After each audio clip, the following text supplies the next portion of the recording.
دوستو انڈیا میں وقف پراپرٹیز کے صحیح استعمال سے مسلمانوں کی بے انتہا ترقی ہو سکتی ہے اگر خود مسلم کمیونٹی وقف پراپرٹیز کی حفاظت کے لیے اٹھ کر کھڑی ہو جائے۔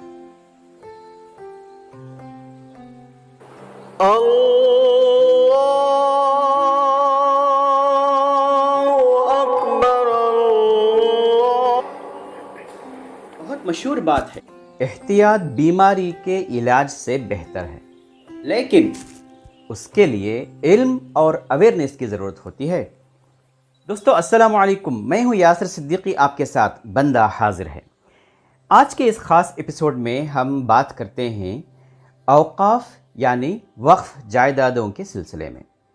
ہے تو یہ بہت ڈرائی سبجیکٹ، لیکن انٹرسٹنگ ہو سکتا ہے اگر آپ اس ویڈیو کو آخر تک دیکھنا نہ بھولیں۔ آج ہم اوقاف جائیدادوں کا ایک خاص اسٹڈی کیس لیں گے اور صرف اسی پر گفتگو کریں گے تاکہ ہمیں معلوم ہو وقف بورڈ کیا ہے، اوقاف کی جائیدادوں کو کیسے مینٹین کیا جاتا ہے، متولی کے کیا کام ہیں، مسلمانوں کو وقف جائیدادوں سے فائدہ حاصل کرنے کے لیے کیسے فالو اپ کے کام کرنے چاہیے۔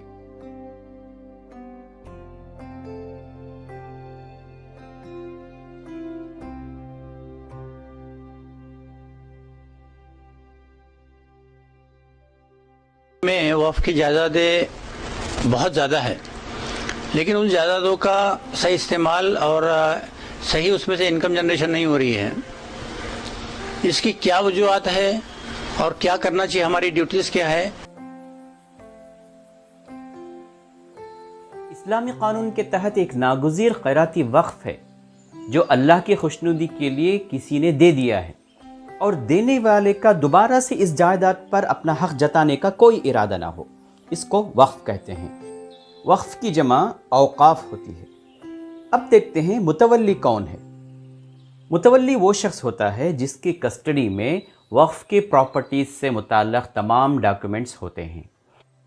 متولی چیف ایگزیکٹو آفیسر کو رپورٹ کرتا ہے۔ مراٹھواڑہ میں اوقاف کی کہانی۔ اس سے قبل مہاراشٹرا میں اوقاف کو چیریٹی کمشنر کے تحت رکھا گیا تھا۔ مراٹھواڑہ کی وقف جائیدادیں وقف بورڈ کے تحت آتی تھی۔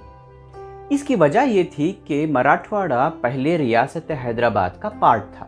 1955 میں جب ریاست حیدرآباد میں وقف قانون 1954 امپلیمنٹ ہوا تو اسی ریاستی وقف بورڈ کے تحت ایک کمیٹی مراٹھواڑہ علاقے میں بھی قائم کی گئی تھی۔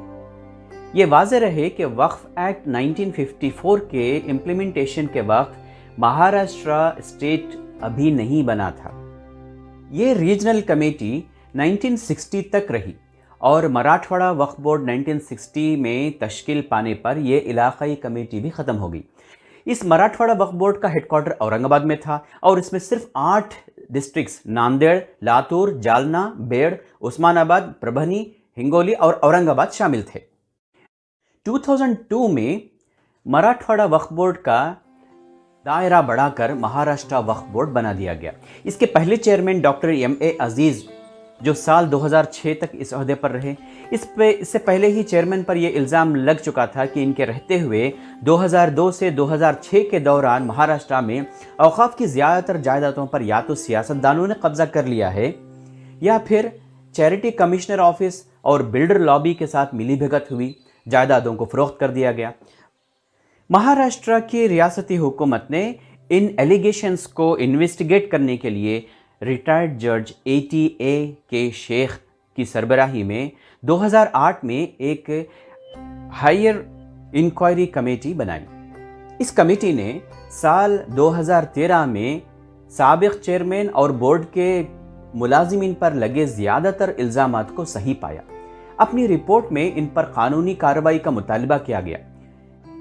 کچھ لوگوں کے خلاف کارروائی ہوئی۔ انکوائری کمیٹی نے اپنی رپورٹ میں یہ آبزرویشن درج کیا ہے کہ وقف ایک بہت بڑا وسیلہ ہے، ان کمیونٹی کے بیٹرمنٹ کے لیے استعمال کیا جا سکتا ہے۔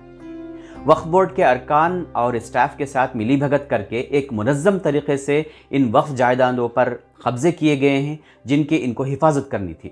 جب تک ریاست اور مرکز، state government and central government اس طرح کے غیر قانونی کاموں پر توجہ نہیں دیں گے، وقف کا غلط استعمال اور ان پر ناجائز قبضے ہوتے رہیں گے۔ فروز عالم ساحل ایک RTI ایکٹیوسٹ ہیں. ان کی ایک RTI کے مطابق جولائی 2020 تک لیگل انکروچمنٹ وقف پراپرٹیز 321 معاملے وقف ایکٹ 1955 ایکٹ 54 کے تحت 1854 معاملے وقف ٹریبونل 930 معاملے high court 55 cases supreme court اور 108 ڈفرنٹ ساری مساجد ساری مدرسے درگاہیں قبرستان عاشورے خانے کیا جو مسلمانوں نے پراپرٹی کسی ریلیجیس پرپس کے لیے دی ہے یا کسی پبلک پرپس کے لیے پائس پرپس کے لیے دی ہے وہ سارے وقف میں آتی ہے. ان پراپرٹیز کا رجسٹریشن ہونا پہلے بہت ضروری ہے.